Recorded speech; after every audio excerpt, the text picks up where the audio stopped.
नमस्कार दोस्तों। आज मैं कल बैसाखी का जो पर्व आ रहा है उसके संबंध में थोड़ा आपको बताने की कोशिश करूँगा। सबसे पहले जरा उस गुरु को नमन करता हूँ। गुरु वंदना। मूकं करोति वाचालं पंगुलंघयते गिरिम यत कृपा तमहं वंदे परमानंद सागरम। अर्थात मैं उस परम आनंदमय सर्वव्यापी परमात्मा की वंदना करता हूँ जिसकी कृपा से गूंगा उत्तम वक्ता होता है और लंगड़ा पर्वतों को पार कर जाता है। ऐसी कृपा जिस गुरु की होती है, मैं उस गुरु को सबसे प्रथम नमन करता हूँ, अपने गुरु। तो बैसाखी के इस महान पर्व पर बैसाख के महीने की महत्ता, सर्वे भवन्तु सुखिनः सर्वे सन्तु निरामया सर्वे भद्राणि पश्यन्तु माँ कश्चित् दुख भाग भवेत्। बैसाखी पर्व मैंने कहा जो कल यानी कि सोमवार 1 गते 14 तारीख अप्रैल आनंदादि योग के मध्य होगा। छत्र योग स्वाति नक्षत्र में होगा कल। तो शास्त्र वचन में भी कुछ इस प्रकार कहा गया है, या शास्त्रा विधि मुत सृजते वर्धन्ते काम काम कारदः न स सिद्धि मवापनोति न दुखं न परागतिम। अर्थात जो पुरुष शास्त्र विधि को त्याग के मनमाना आचरण करता है वह तो न सिद्ध हो और न परमगत को और न सुख को प्राप्त होता है। अर्थात इन तीनों में से वह किसी को भी प्राप्त नहीं होता है। सिद्धि, परमगत और सुख से वह जो है परे हो जाता है।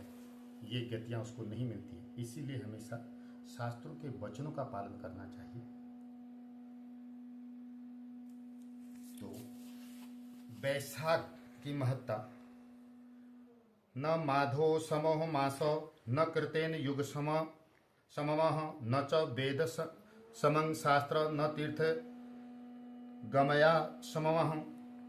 ये कहता है कि बैसाख के समान कोई मास नहीं, सतयुग के समान कोई युग नहीं, वेद के समान कोई शास्त्र नहीं और गंगा के समान कोई पवित्र नहीं। अर्थात बैसाख का बड़ा महत्व है।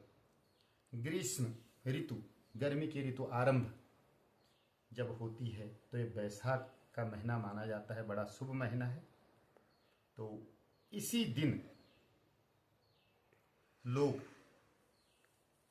जो शास्त्र विधि से है, जिसको आप कहते हैं छम बच्छर, पैट अपैट, शुभ अशुभ, ये चैत के शुक्ल पक्ष प्रतिपदा को मैंने डाला था, शायद आपने देखा होगा।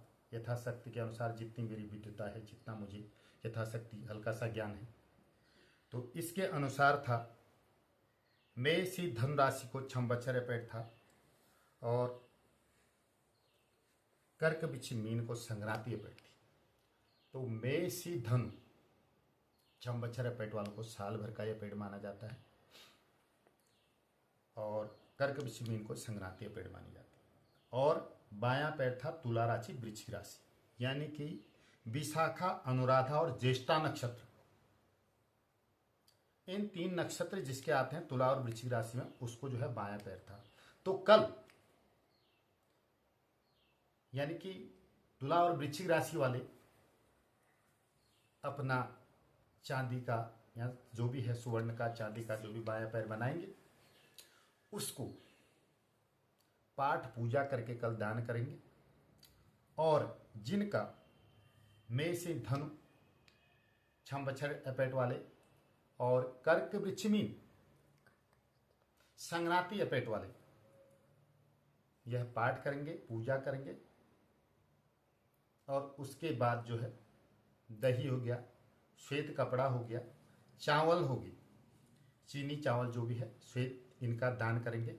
सुबह स्नान इत्यादि करके गंगा में जा करके, तीर्थ में जा करके, या घर पे अगर तीर्थ में जाए तो विशेष स्नान करके, शाम को शुद्ध भोजन कर करके, सुबह स्नान करके, उसके बाद भगवान के दरबार में जा करके वहाँ पर शिवालय में जा करके शिव जी को जल दूध इत्यादि पत्र पुष्प जो भी है चढ़ा करके उसके बाद जो है शांति निमित्त पाठ करेंगे। पाठ करने के पश्चात जो चीज़ मैंने बताई है इनका दान करेंगे।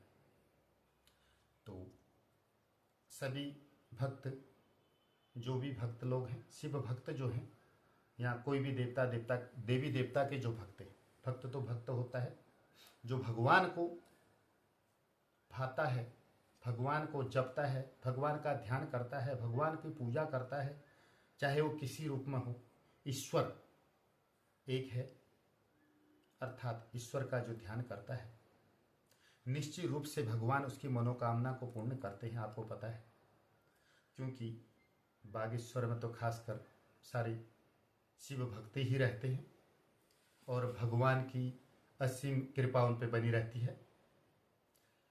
तो वे लोग कल जाएं, ब्राह्मणों द्वारा अपनी पूजा पाठ करें और यथाशक्ति के अनुसार जो भी दान पुण्य जब तब जो भी है करें, उससे संपूर्ण उनके अरिष्ट दूर होते हैं। और जो शनि की साढ़े साती से ढैया से प्रभावित हैं वे लोग भी अपनी पूजा पाठ करें, यथाशक्ति दान करें, तो इससे उनके भी अरिष्ट काफी दूर होंगे। तो भगवान की असीम कृपा पाने के लिए सभी को हमेशा हिंदू धर्म सनातन धर्म के अनुसार पूजा पाठ करनी चाहिए, नित्य कर्म करना चाहिए। नित्य कर्म क्या होता है? प्रातः काल उठ करके शरीर को शुद्ध कर करके, मल मूत्र का त्याग कर करके, शरीर को पवित्र कर करके, स्नान कर करके, उसके बाद मन पवित्र कर करके अपने नित्य देवस्थल पर, देखिए देवस्थल मैंने कहा, जो अपने घर का एक स्थल बना रखा है जहां पर आप सुबह पूजा पाठ करते हैं। देखो सबसे प्रथम देवता ग्रह देवता होते हैं। मैं आपको आज ये बताने के लिए इस वीडियो को आप तक पहुंचाने की कोशिश कर रहा हूं कि सबसे पहले आप अपने घर के इष्ट देवता को मनाइए।